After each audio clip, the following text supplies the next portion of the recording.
Hello, welcome to ArtSwarm episode 10. ArtSwarm, as you probably know, is a video and audio and creative program where I invite people just to send things in on a particular theme and then I assemble them into a show, really. So everything you're about to see is brand new. It's something that somebody's created just for this program. Well, I've got 7 pieces of video to bring you this episode, 21 minutes or so. We're going to begin with my contribution to this week's theme, which is children's games. This is a slightly sad and reflective piano piece.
Next we have a rather wonderful folk song in the sort of English style by Maggie entitled Merry-Go-Round.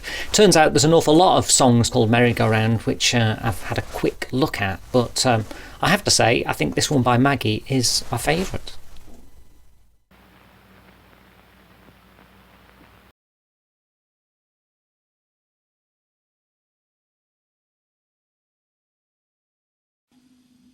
Here's the merry-go-round, take your places for the best show of your life. Burst in all the fairground, see the faces, find a husband, find a wife. You need. for a ticket.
And now we present a game itself, a piece of fun from Andrew Williams.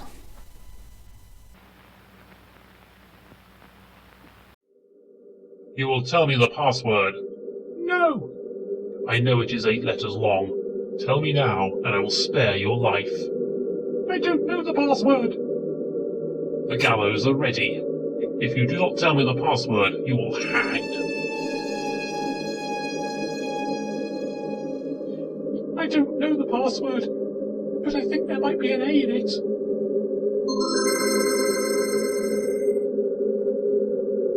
That will not save you. I must have more. I think maybe a T? Liar. There are no T's in this word. Choose more carefully if you value your life. What about R? There must be an R. You are correct. Your execution is delayed a moment longer. Another letter. E! There's always an E! Wrong. Do better, or you will pay with your life. Maybe N? I meant M! I! Maybe there's an I! You grow tiresome, fool. Tell me the password, now! Is there an O in it? These foolish efforts to prolong your life are only delaying the inevitable. What about S? Lots of words have S in them. The word is nearly revealed. Continue. What is the next letter? I don't know. B? No, I can figure it out. X, Q, J.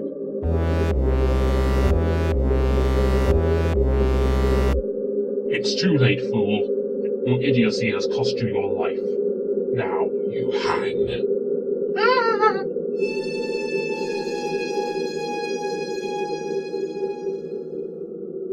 And now we will never know the secret password.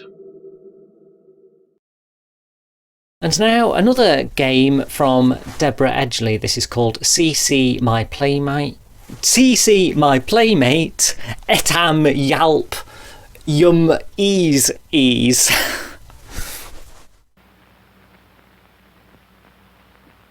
CC my playmate, come out and play with me. We'll have a family and live together. CC my playmate, come out and play with me. We'll have a family and live together. CC my playmate, come out and play with me. We'll have a family and live together. You still not hear my family. You still not my family.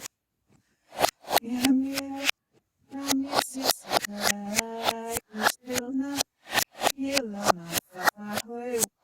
You still not my family.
And now a slightly creepy story, a short story by Maggie Shaw. This includes, again, it's called Merry-Go-Round, and it includes some fantastical imagery, rocking horses and clashing cymbals, but something calmer at the end.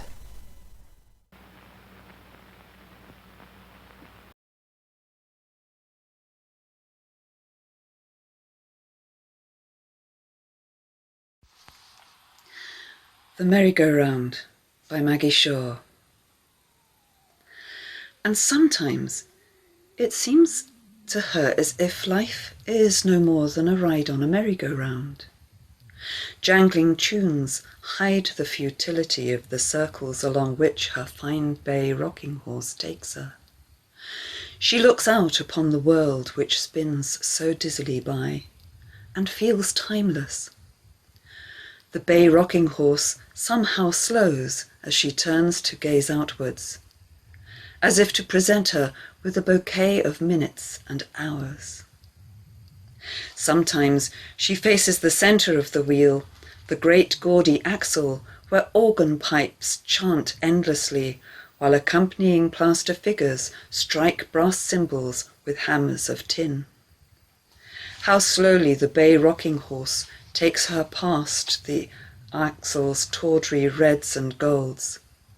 Yet how fast she seems to move within herself. Time flies with wings that she does not wish to see. She turns again to watch the distant world hurry by. Clash, cry the cymbals, a face flickers up, a face she recognizes, the face of a friend. Clash, cry the cymbals, the face is gone. Time wavers in emptiness. To travel backwards through the years, she feels she need only travel backwards on her steed. But there are no reverse gears for the merry-go-round. Its designer had built it faultily, and no engineer has yet invented the necessary parts. Thus doomed forever to go forward, she looks resignedly out on the world, looking ahead for each arrival, looking back upon each departure. Clash, cry the cymbals, two faces flicker up, faces she recognizes, the faces of her parents. Clash, cry the cymbals, the faces are gone. The insistent music drives her on. She cannot evade the grotesque charm of its vulgar dances, but she does not really want to. Its excited phrases turn her eyes to look ever again on the world which hurries by, to turn her back towards the axle. Before her, laughing people wave in recognition, holding up happy children who reach out with smiles for the sad-faced clown whose hat keeps falling off. Clash, cry the cymbals, three faces flicker up, faces she recognizes, the faces of her children. Clash, cry the cymbals, the faces turn. They walk away. She reaches for the rider by her side, knowing that despite her troubles, he always rides beside her on the dappled rocking horse, which rises and drops just that short moment before her bay. But the horse is riderless. He has gone. Her eyes desperately search the platform. All the horses are riderless. All the riders have gone. She rides alone on the merry-go-round, turning in fear to stare tremulously at the axle. Clash, cry the cymbals. A face drifts past, a face she knows well, the face of her husband. Clash, cry the cymbals. He stands there still, turning the handle which makes the platform rotate and her rocking horse sway. His face is changing. It changes so slowly, but already it is strange. The merry-go-round is accelerating, the rocking horses toss and buck. The passing world is invisible. It flies by too fast for any image to stand out. The jangling music's happy song cries out hysterically against the wooden clanking of her protesting bay steed. Yet by her husband still stands, in slow motion swinging the handle that she cannot endure him turning. She cries out defiantly. He faces her. Her husband is a complete stranger. Clash cry the cymbals. She screams. Clash cry the cymbals. The merry-go-round explodes around her. A rain of dying music falls. She lies in a pool of plaster, red and gilt, of wood and brass, of organ pipes and tin. A bay fetlock rolls off her arm. All is silent. All is darkness. In nowhere the ruins lie. The world is gone. At last, she picks herself up and walks out into infinity. Because sometimes life seems like a game of chess, and the starry squares are rushing up to touch her feet.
And now a simple but eternally happy tune from Andrew Williams.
And that brings us to the end of Children's Games and ArtSwarm episode 10. There's only going to be 3 more ArtSwarms in this series. I mean, the first ArtSwarm series, we did 1 episode every 2 weeks. For series 2, it's 1 episode every 4 weeks. And I think after this concludes, we're going to go for a slightly different format of just highlighting different creative, but still brand new videos every so often. But the next episode will be entitled Perfume, so that's the theme. So if you'd like to make something on the theme of perfume, something that will go down in artistic history as being premiered on this fantastical and rather unusual programme, then do send it to me. You can email anything to artswarm@marksheeky.com, but you can also look up the ArtSwarm page at marksheeky.com/artswarm.php to find out all the terms and conditions and the various things you'll need to send it to me. And you can catch up with the programme on @ArtSwarm TV on Twitter. That's probably the best way to do it. Till then, I'll see you next time for Perfume. Bye.